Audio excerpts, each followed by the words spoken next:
Deuxième vidéo concernant la géométrie des molécules, où maintenant nous allons nous intéresser aux molécules dont l'atome central est entouré de 4 groupes d'électrons.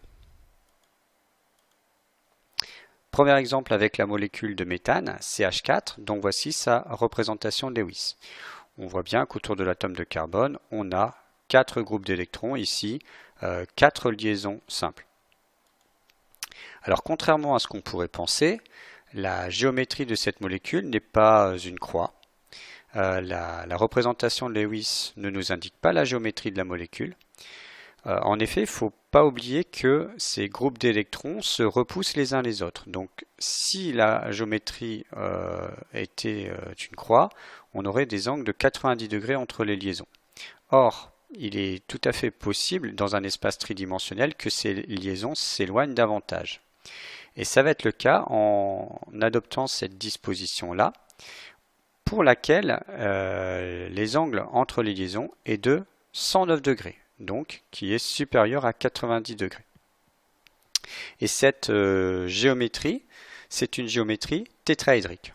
En effet, si on représente par des segments, si on relie les sommets des atomes d'hydrogène par des segments, on aura cette figure en jaune qui est un tétraèdre.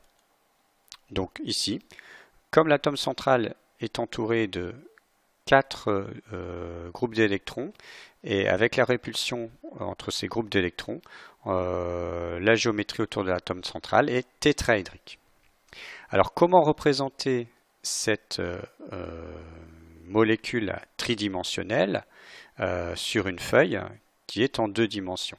Alors pour cela, on va faire la représentation suivante. On va représenter l'atome central par son symbole, donc le carbone. Ensuite, cette liaison qui est dans le plan de l'écran ou dans le plan de la feuille, on va représenter par un trait avec l'atome d'hydrogène. Cette liaison ici, qui est également dans le plan de la feuille ou de l'écran, par un tiret.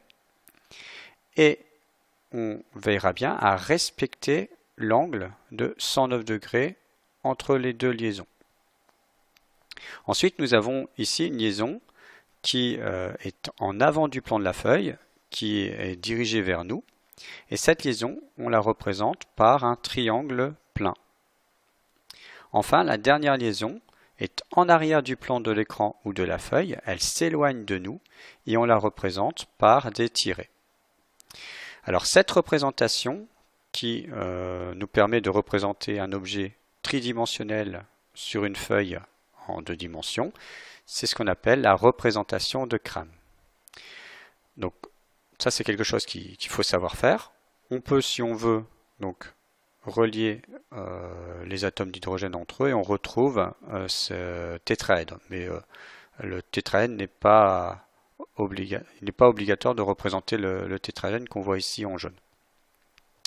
Alors, la géométrie de cette molécule, c'est également une géométrie tétraédrique. Dans ce cas-ci, la géométrie de la molécule est identique à la géométrie autour de l'atome central. Pour le deuxième cas, ce ne sera pas le cas. On va voir précisément pourquoi. Nous avons la molécule d'ammoniac. Ici, on a sa représentation Lewis. Et l'atome central, l'atome d'azote, est entouré de 3 liaisons, mais également d'un doublet non liant, ce qui fait au total 4 groupes d'électrons.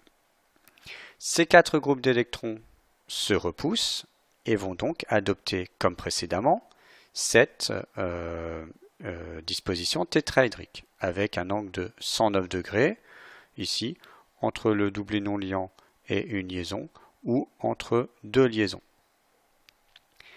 Alors, on a une géométrie autour de l'atome central qui est tétraédrique, du fait de ces 4 groupes d'électrons qui se repoussent les uns les autres. Si maintenant on s'intéresse à la géométrie de la molécule et qu'on veut donner sa représentation de Cram, alors on va dans un premier temps donc représenter cette molécule. Et là, j'ai représenté le doublet non liant qui prend un certain volume dans l'espace. Seulement, ce doublet non liant n'est pas une liaison. Et dans la représentation de Crame, on n'indique que les liaisons de la molécule. Donc ce doublet non liant, on ne va pas le représenter et on va se limiter à cette partie-là de la molécule.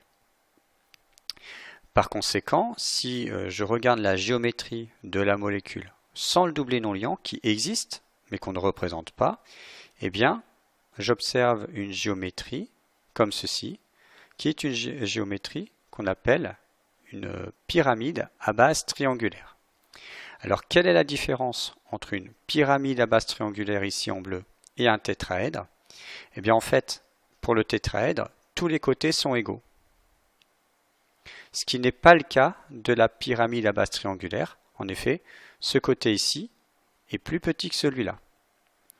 Donc dans ce cas de figure, voilà donc la représentation de Crame de cette molécule.